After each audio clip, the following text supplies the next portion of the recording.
रूस के रक्षा मंत्रालय ने अब यह दावा किया है कि गुरुवार को यूक्रेन की सेना को भारी नुकसान पहुंचाया गया। रूस ने यूक्रेन के अलग अलग इलाकों में 200 से ज्यादा सैनिक मार गिराए जाने का दावा किया है।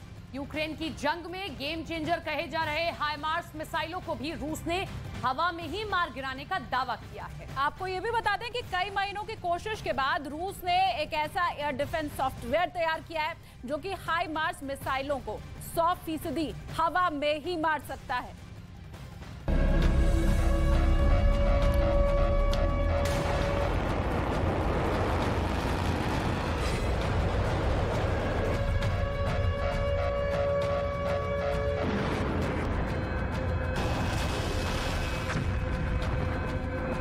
जंग में यूक्रेन की फौज के जोरदार पलटवार से बौखलाई रूस की सेना अब ज्यादा आक्रामक, ज्यादा खूंखार और ज्यादा क्रूर हो चुकी है।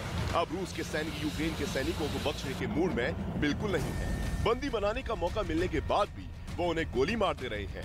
एक दिन पहले न्यूज 18 इंडिया ने आपको दिखाया था कि कैसे रूस के सैनिकों ने यूक्रेन के सैनिकों को गन पॉइंट पर लेकर गोली मार दी।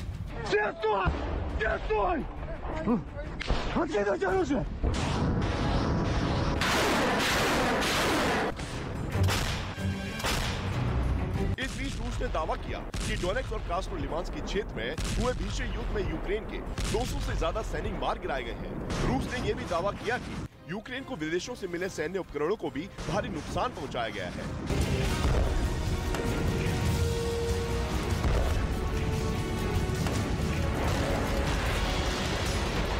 रूस के रक्षा मंत्रालय की ओर से जारी किए गए बयान में कहा गया कि कुपियांस्क इलाके में यूक्रेन के सैन्य ठिकानों पर भारी बमबारी की गई, जिसमें यूक्रेन के 30 सैनिक मार गिराए गए। साथ ही 2 बख्तरबंद लड़ाकू वाहन और 3 ट्रक तबाह हो गए।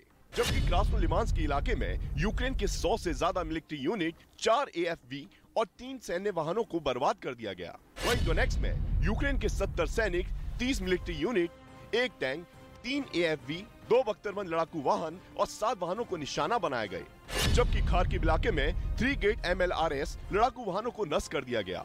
इसके अलावा रूस ने दावा किया कि गुरुवार को यूक्रेन के 2 आर्टिलरी सिस्टम M777 और M109 पलाडिन, 2 automatic howitzer, 2 SI गॉविज़्का Su-25 विमान, 5 UAV के साथ साथ TMLR हिमार्स और एल्टन मिसाइलों को लक्ष्य तक पहुंचने से पहले ही मार गिराया गया।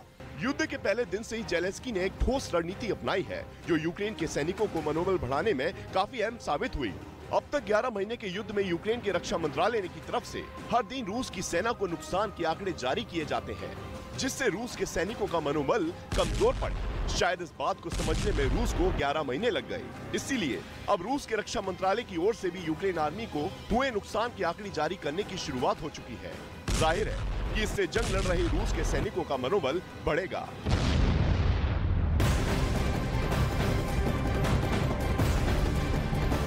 और अब बात उस खबर की करते हैं जिससे पुतिन के कैंप में हड़कंप मचा हुआ है। यूक्रेन